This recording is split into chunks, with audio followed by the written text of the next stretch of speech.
captain's log. I guess there's no time like the present to do one of these. If you're hearing this, then there's a good chance I'm dead. I've gotten myself into a bit of a pickle. How in the world, you're probably asking yourself, did little old me manage to crash his ship, piss off a planet full of angry killer drones, and, well, manage to survive as long as I did? Okay, honestly, you're probably a Federation rescue team or a survey team, maybe? Who knows how much time's passed before, anyone found my body.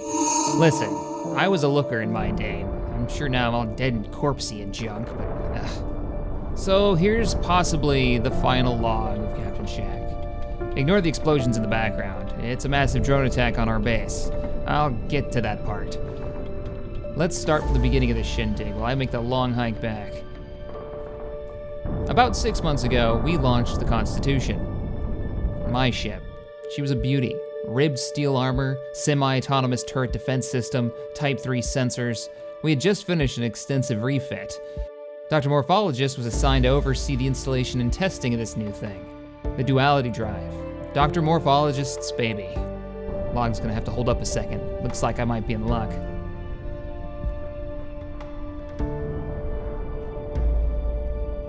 Okay, well that's a no-go. Best bet now is to make my way to the old base. Find some way of getting back to the bunker. Resume log. After a successful launch by a well-trained crew, we made the jump. It's basically downhill from here on out, much like my current situation.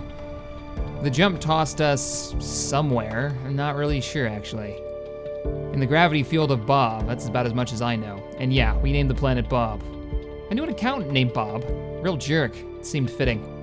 Not only did the new drive strand us in some unknown system, it melted half the ship's onboard systems. We had power failures on all decks, radiation leaks. Lieutenant Valefor and our Alterran unit couldn't read the casualty and ship damage lists fast enough to keep up. So I made the call. From what I could see, a good number of the crew managed to make it to escape pods. Not sure how many actually made it away from the ship before she exploded. I played my part as the good captain and went down with the ship. Not much choice in the matter. Someone had to keep her steady for the pods to launch. Luckily, I managed to bring the RCS thrusters online just before what was left of the bridge hit the deck.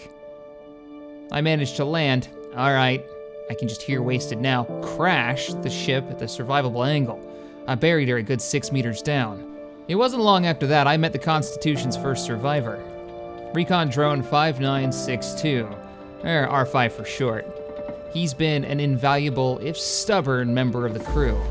Recon drones are meant to scout out hostile areas or atmospheres, make decisions based on statistical analysis of available data, allowing them to decide where to go, what to do next during a recon mission without having to request additional orders.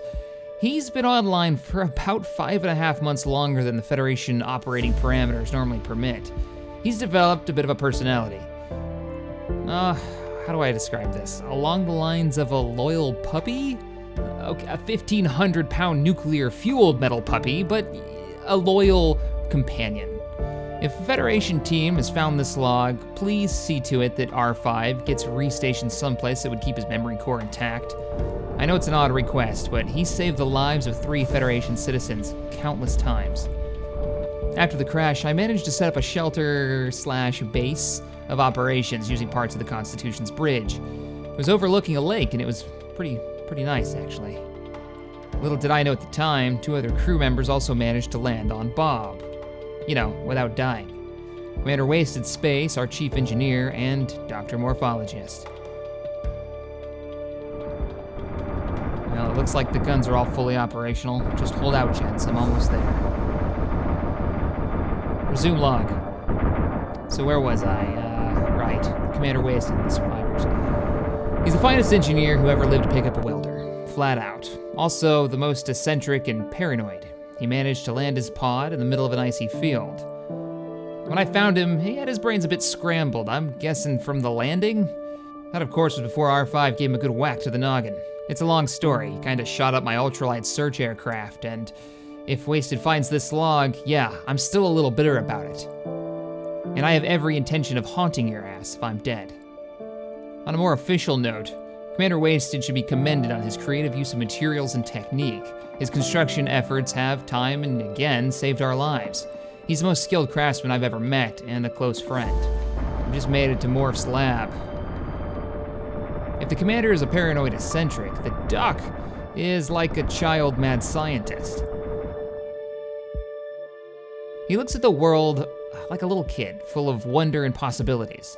This leads him to design some of the most outlandish and, I must admit, impressive designs imaginable.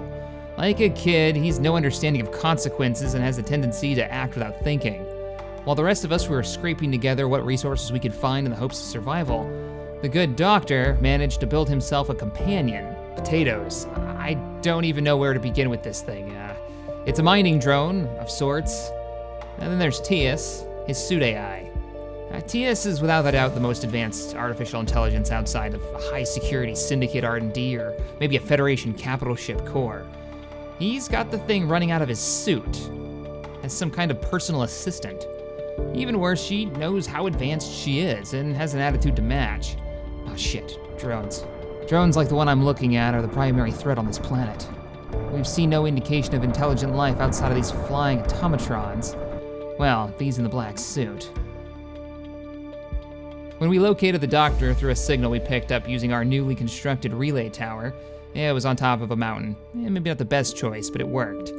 We found him aboard a rover, manning a large caliber gun, wildly firing at something. We later found out it was a black Federation suit. It had been tracking him.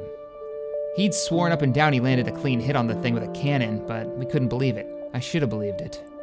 The good news was, with the doc being around, we had a way of helping the commander out with that head wound.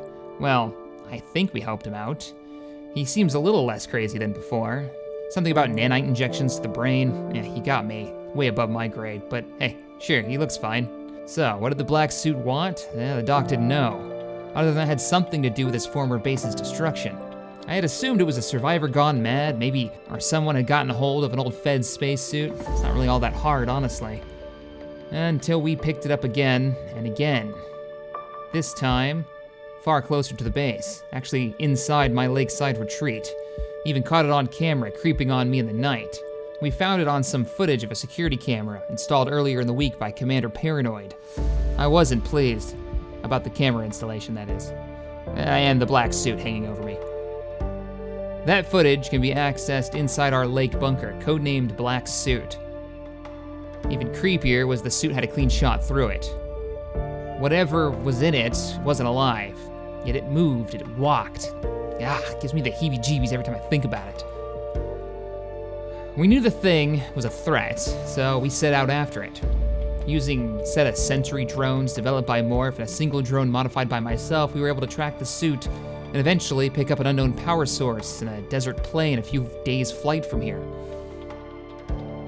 Wasted, the bloodhound that he is, he managed to find an entrance to an underground facility and get himself separated from the group.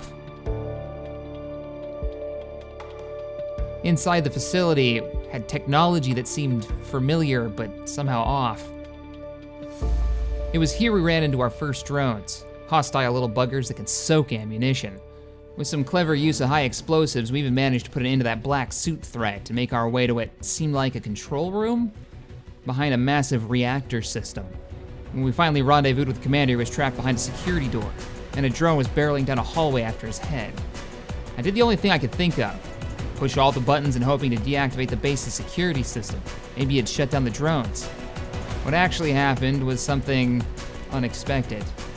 A map appeared on the screen with information of some kind. It looked like locations, maybe. From then on, it's been a fight for survival. These drones, they just don't stop. We've been under siege for months. Pushed back, forced underground into a silo Morph was building. Originally wanted to launch a satellite, maybe figure out what was happening. Figure out these locations, get a base of reference for the map.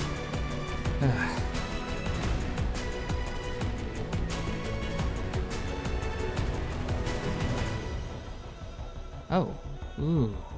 A mag cycle. You never told me you built one of these. This frame is way overbuilt. He's got a drive system for the damn Rancor attached to this piece. And the amount of torque it's gotta be pulling. This could work. I think I've got an idea.